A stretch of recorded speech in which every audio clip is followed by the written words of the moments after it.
Assalamualaikum warahmatullahi wabarakatuh. Halo semuanya, welcome back to podcast My Unsri. Sebelum itu, kenalin dulu, aku Rifki Anugrah, salah satu host di podcast My Unsri kali ini. Nah, seperti kata pepatah nih, tak kenal maka tak sayang. Maka dari itu, boleh nih kak, kakak sebagai narasumber di podcast kali ini kenalan dulu sama penonton My Unsri. Oke, halo. Halo. Nama kakak Tri Susanto, kakak dari angkatan 2007, Teknik Elektro. Universitas Sriwijaya. Oke. Jadi Kak Tri Susanto ini dipanggil siapa Kak? Kak Tri. Oke. Jadi Kak Tri ini salah satu alumni dari Universitas Sriwijaya pada tahun 2007 jurusan Teknik Elektro, khususnya di bagian konsentrasi robotik. Ya. Oke. Gimana kabar sekarang nih? Alhamdulillah baik. Alhamdulillah baik. Sekarang tinggalnya di domisili Palembang atau di mana? Kalau untuk sementara sih kakak masih di Surabaya ya. Oh, di Surabaya. Surabaya. Jadi di Palembang ini ada kerjaan atau gimana Kak? Kalau kemarin itu kakak ada kerjaan sama Pak Bakti. Oh, jadi kerjaan sama pulang Pak Bakti. Salah satu dosen di Unsri juga. Oh, oke. Di sini Rifki mau nanya, selama kegiatan pandemi ini kan udah 2 tahun nih pandemi COVID-19 ini. Rifki mau nanya, kegiatan sehari-hari maupun kesibukan apa aja sih yang Kak Tri lakuin selama pandemi ini? Kalau di Surabaya ini ya, selama pandemi itu kita tetap buka kelas online. Jadi kakak tuh sebenarnya di situ ngajar sama penelitian. Penelitian yang dari kampus juga ya. Jadi kita tetap online. Oke, jadi Kak Tri ini adalah salah satu pengajar sekolah robot di Indonesia pada tahun 2015 sampai sekarang ya Kak. Iya. Boleh diceritain nih Kak, awal mula bisa jadi pengajar di sekolah robot itu kayak gimana? Startnya dari pas mau kuliah S2 ya. Oh, oke. Nah, dari kuliah S2 ketemu sama temen di komunitas robot. Jadi di situ memang dia sudah buat sekolah robot ya. Nah, jadi kakak di situ secara otomatis gabung sama mereka. Oh, sampai jadi sekarang.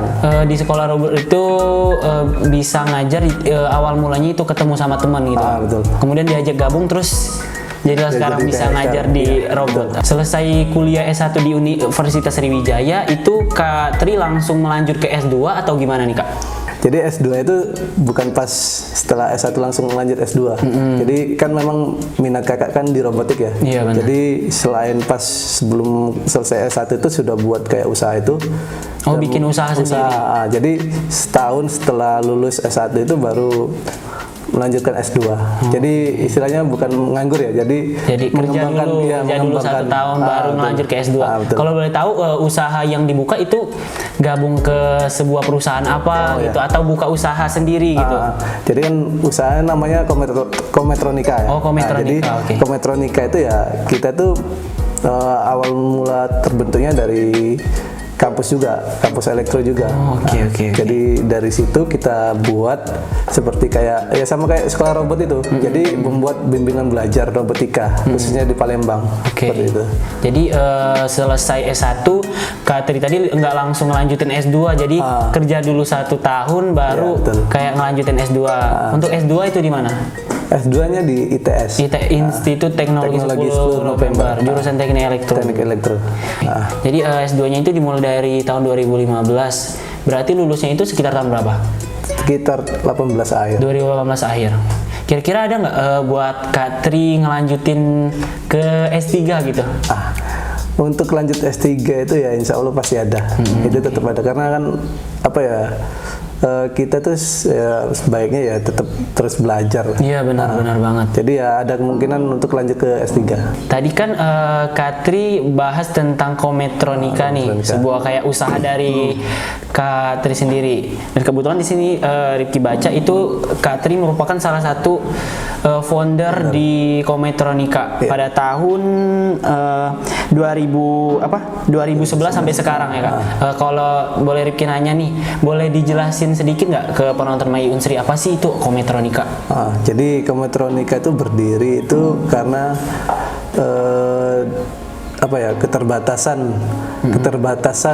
elektronika khususnya di bidang robotik di Palembang ini. Jadi ya berdasarkan sejarahnya ya dari kita sendiri, dari foundernya itu ya dari angkatan 2006, 2005 dan 2007.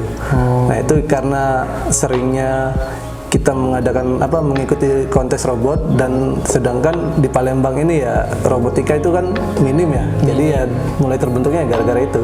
Membuka usaha Kometronika ini karena di Palembang ini cukup sedikit begitu kan peminatnya. Jadi bakalan menurut Katri itu nanti bakalan ada peluang besar, jadi peluang besar untuk Kometronikanya sendiri. Tujuan dibentuknya Kometronika itu buat apa ya, Kak? Sebenarnya kita Kometronika itu kan di bidang pendidikan juga sih sebenarnya, lembaga pendidikan khususnya di robotik ya. Jadi di situ kita belajar dan mengajar. Jadi ketika kalian pertama ya awal itu belajar robot ya. Ketika memang kalian sudah siap ya bisa aja kalian jadi pengajarnya seperti itu. Selain mengajar itu di Kometronika tuh ada hal lain lagi nggak? Kalau untuk kayak project ya, misalkan project itu ya ada sih, pernah kita kerjasama dengan perusahaan lain juga pernah seperti itu. Projectnya kayak ngebuat robot gitu? Iya. Oh jadi selain mengajar itu di Kometronika ini juga kayak ngebentuk robot gitu? Oke. Kalau boleh tahu kan tadi Kometronika itu kayak mengajar tentang ilmu tentang robotik. Kalau boleh tahu itu mengajarnya di umum atau di sekolah atau di mana gitu, Kak? Jadi kan Kometronika itu sebenarnya untuk pelajar dan mahasiswa awalnya kan. Awal kita buat itu untuk pelajar dan mahasiswa. Kemudian tidak kemungkinan untuk orang umum bisa ikut. Waktu itu juga pernah kita mendapatkan teman itu di Bandung. Dia itu orang sosial. Berhubung dia itu orang tuanya itu punya perusahaan jam. Nah itu kan jam itu kan mainannya semua mekanik ya. Iya benar. Nah gara-gara itu dia pengen buat kayak CNC. Tahu kan CNC itu ya kayak laser cutting. Seperti itu. Iya, nah dia itu cita-citanya pengen buat seperti itu. Dari situ mulailah dia ingin belajar robotika. Jadi Kometronika ini sendiri dibuka juga buat pelajar, terus mahasiswa, dan dibuka juga untuk umum ya, Kak? Iya betul. Jadi semua kalangan masyarakat itu bisa belajar di Kometronika. Semua kalangan dan semua umur juga bisa belajar di situ. Kalau boleh tahu untuk kalangan pelajar itu udah ngajar di mana aja nih, Kak, untuk di daerah Palembang? Kalau eskul itu kan kita pernah di SMA 1 ada. SMA 1 Palembang. SMA 1 Palembang, terus Man 3 ya. Man 3 juga ada. Terus SMA yang di Pelaji itu SMA 6 atau SMA 5 ya? SMA 5 Palembang? Iya. Oke. Jadi pernah ngajar di situ. Untuk prestasi-prestasi yang pernah diraih mereka itu kira-kira ada nggak? Sebenarnya kalau yang untuk sekolah itu kan bentuknya kayak eskul ya, ekstrakurikuler. Itu kemarin rasanya pernah juara itu. Terus mereka lanjut ke tingkat nasional. Oh, tingkat nasional. Prestasinya bukan hanya tingkat provinsi aja nih, udah merana ke tingkat nasional gitu ya, Kak. Kometronika ini kan selain belajar dia juga kayak ngebentuk robot. Berarti itu tuh kayak sistem belajarnya secara offline nih, Kak. Nah, sekarang kan lagi pandemi nih, Kak. Apa-apa kayak dibatasin gitu, Kak. Semuanya harus kayak sistem online. Nah, jadi untuk di Kometronika ini sendiri gimana sih cara sistem pembelajarannya selama pandemi? Jadi dari awal itu sebenarnya sudah ada sistem hybrid ya. Jadi mereka ada yang datang dan terus online-nya tetap kita ajarkan. Jadi kita tetap mengajar online gitu. Oh, jadi berarti sistem secara offline-nya juga dapat, sistem online jadi juga dapat dengan menerapkan sistem hybrid tadi. Nah, di Kometronika ini sendiri kan ini salah satu usaha yang Kak Tri buat secara mandiri, secara sendiri nih. Di sini Rifki mau nanya nih, mewakili juga para penonton My Unsri, gimana sih tips dan trik cara kita buka usaha sendiri sama memanage usaha tersebut, Kak? Jadi tips dan triknya itu sebenarnya namanya usaha itu kan kita harus melihat peluang kan. Nah, jadi Kometronika salah satunya ya peluangnya karena masih minim ya. Iya, minim. Ilmu tentang robotika kan. Nah, jadi situlah peluangnya buat usaha itu kan. Kemudian triknya ya dalam satu usaha itu ya kita tuh sebenarnya tidak ada yang menamakan diri kita bos. Iya benar. Jadi di situ tuh sebaiknya ya kita tuh sebagai leader ya, sebagai leader ya harus semuanya harus saling memiliki. Dari timbul rasa memiliki itu jadi kita terus berkembang nantinya. Kita tuh harus ngeliatin peluang dulu gitu. Peluang di situ dikit atau banyak. Berarti kalau misalnya peluangnya minim itu tuh bakalan ada peluang besar gitu buat kita ngembangin usaha kita di tempat tersebut. Terus yang kedua tadi walaupun kita udah buka usaha jangan ngerasa kayak ngebos gitu. Jadi kita tuh harus kayak netral sama-sama itu. Inovasi dan perkembangan yang bakalan Kak Tri kembangin buat di masa depan Kometronika itu apa? Ya mungkin kalau untuk Kometronika ya, kalau cita-cita kita itu dari awal tuh bisa pengen kayak bukan sekolah lagi, buat kayak STEMIC lah awalnya. Mungkin khusus jadi STEMIC khusus robotik kayak itu sebenarnya. Itu awal cita-cita kita ya, insya Allah lah. Kak Tri ini adalah salah satu founder juga di bagian Surofotik di ROV Underwater Service pada tahun 2017 sampai sekarang. Kalau boleh tahu apa sih Kak Surofotik itu? Jadi Surofotik itu sebenarnya singkat namanya dulu ya. Suro itu kan asal dari Surabaya. Oh, Surabaya. ROV-nya itu sebenarnya ROV robotik. ROV itu jadi ROV itu robot underwater sebenarnya. Oh, robot di dalam air. Seperti itu. Jadi ya kita buatnya karena dibuat di Surabaya jadi namanya Surofotik seperti itu. Oke, jadi nama Surofotik itu jadi surnya itu jadi Surabaya, jadi identik dibuat di Surabaya. Di Surofotik ini sendiri mungkin ada beberapa penelitian ya Kak. Boleh dijelasin nih Kak penelitian apa aja yang ada di Surofotik itu? Jadi kan Surofotik ini kan awalnya kan dari kontes ya, dari kontes yang kita ikutin mulai dari 2017, penelitiannya 2017 sampai sekarang. Nah, jadi mulai perkembangan buoyancy itu kayak pelampungnya itu ya. Terus underwater waterproofnya itu, terus sistem dari sistem controllernya juga itu pengembangannya. Oke. Di sini Rifki mau nanya nih, contoh alat-alat yang dikembangin di Surofotik itu sendiri apa aja ya Kak?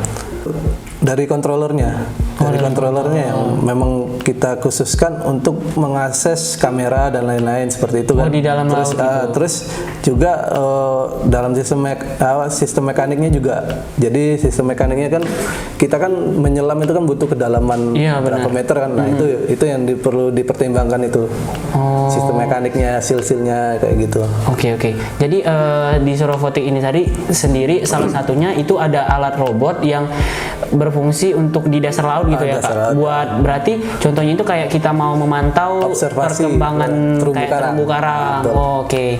Jadi keuntungan dari alat tersebut berarti kita tuh kayak nggak harus manusia buat ngelihat perkembangan. Jadi kita bisa lihat dari alat itu sendiri dengan memantau di daratan. Apa aja sih kendala-kendala yang Kak Tri alamin selama penelitian di Surofotik itu? Sebenarnya bukan di Surofotik ya, bukan di Surofotik umumnya ya. Lebih tepatnya untuk di teknologi itu memang di Indonesia ini paling susah itu pengadaan barang. Pengadaan barang. Ya itu yang paling susah karena kita kan banyak membelinya di luar. Di luar negeri. Di mana Kak kalau boleh tahu? Ya biasanya kalau nggak di Amerika, di Hong Kong atau di Cina kan. Seperti itu. Jadi memang yang paling sulit di Indonesia nih mencari barang-barangnya itu. Jadi kita tuh nggak, misalkan kita punya ide pengen buat ini ya, kita harus nyari barangnya kan. Nah itu otomatis banyak kan yang di luar, bukan di Indonesia. Nah, berarti Surofotik ini kayak bisa dibilang kalau untuk kendala di penelitian itu nggak ada ya Kak. Cuman di barang-barang gitu terkendala karena di Indonesia itu nggak ada. Kalau penelitiannya ya mungkin ya di sistem waterproofnya itu kan, waterproof itu. Tapi alhamdulillah sekarang udah bisa ditangani. Bisa ditangani. Penelitian yang paling berkesan, terus yang paling terbesar yang pernah Kak Tri lakuin selama meneliti itu apa aja? Sebenarnya penelitian ini banyak ya. Yang Kakak lakuin, terus yang sekarang ini juga Kakak juga sebenarnya pas COVID ini ya aktif juga di kayak alat-alat Genos itu, seperti Genos ya, mirip Genos itu ada. Sebenarnya ada kita dari kampus kampus Kakak yang S2 kan. Terus alat untuk operasi Parkinson juga ada. Kalau yang paling besar yang paling besar yang terus paling berkesan banget gitu. Berkesan banget yang banyak makan biaya ya Surofotik itu. Di Surofotik. Iya, itu yang sangat berkesan. Karena itu dari situ ya Kakak bisa mengenal teknologi apa yang orang pakai itu seperti itu. Prestasi terbesar yang pernah Kak Tri raih? Jadi Kakak kan alumni elektro ya, otomatis ya Kakak waktu itu bergabung ke klub robotika. Kalau yang prestasinya itu dimulai ya pas tahun berapa ya, kalau nggak salah 2012 atau 2011 ya. Itu waktu itu KRPAI ya, pemadam kebakaran. Oh, pemadam itu kebakaran. yang pertama kali itu juara itu ya di Lampung itu. Oh, di Lampung. Kemudian selanjutnya ya ada yang tingkat itu juara 3, terus pernah juga juara satunya yang di Padang, terus lanjut ke Jogja. Nah, selanjutnya itu ya pembina anak-anak. Nah, sekarang kan karena kakak mengajar robotik anak-anak ya. Robotik, iya. Prestasinya yang mengantarkan anak-anak itu, mereka pernah juara. Oh, jadi di kayak luar negeri mengajar gitu, mereka ya. buat nyiapin lomba-lomba. Oke. Nah, untuk prestasi yang paling berkesan tuh ada yang ROV ya. ROV itu kan yang robotik tadi itu kan awal mulai kan dari kompetisi untuk pelajar. Nah, itu kakak itu kakak sebagai pembinanya kan, yang lomba itu murid-murid kakak. Nah, itu mendapatkan gelar special award atau juara harapan gitu. Terus ada 2 medali lagi, itu sangat berkesan lah buat kakak. Itu lombanya itu waktu itu di Texas. Oh, di Texas. Di NASA. Oh. Itu benar-benar di tempat latihannya astronot. Iya. Zero gravitasi seperti itu. Jadi mereka tuh zero gravitasinya seolah-olah di dalam air. Oh, oke. itu. Satu lagi tadi di mana, Kak? Selain di Texas? Nah, untuk regional itu awalnya di Hong Kong. Oh, di Hong Kong. Di Hong Kong. Okay. Dan alhamdulillahnya ya, kita tuh dibuat kepercayaan untuk mengadakan lomba ROV itu di ASEAN. Itu sebenarnya sudah berjalan 3 tahun loh. Oh, berjalan 3 tahun. Berjalan 3 tahun dan vakum mulai COVID tahun lalu. Oh, tahun lalu. Sudah 2 tahun kita jadi vakum. agak nggak aktif gitu ya, Kak? Jadi langsung online ke pusat, ke internasionalnya. Oke. Jadi Kak Tri ini selain prestasi di tingkat provinsi maupun di Indonesia juga memiliki prestasi di luar seperti Texas dan Hong Kong tadi ya, Kak? Ya, Oke, keren banget. Oke, jadi Kak Tri Susanto ini tadi perlu Rifki rangkum lagi. Dia itu salah satu alumni dari Universitas Sriwijaya S1 jurusan Teknik Elektro, konsentrasinya di bagian robotik, dan melanjutkan S2 di Institut Teknologi 10 November di jurusan Teknik Elektro. Dan sekarang pekerjaan Kak Tri Susanto ini sendiri itu yang pertama dia sebagai founder kaum Metronika dari tahun 2011 sampai sekarang. Terus yang kedua dia juga jadi pengajar sekolah robot di Indonesia dari tahun 2015 sampai sekarang. Dan yang terakhir dia jadi founder Surofotik Underwater Service pada tahun 2017 sampai sekarang. Oke, di sini ya Rifki mau nanya nih, Kak, sebagai pertanyaan penutup nih. Apa sih tanggapan kakak tentang My Unsri dan harapan buat My Unsri ke depannya? Jadi menurut kakak My Unsri ini sudah cukup bagus. Jadi orang luar itu tahu berita tentang Unsri lah lebih modern. Kan ini kan yang buat kan anak-anak modern ya. Iya benar, Kak. Jadi, karena ini juga baru dirilis. Nah itu. Jadi kan kalian tuh lebih kayak lebih milenial istilahnya seperti itu ya. Ya. Makasih, Kak.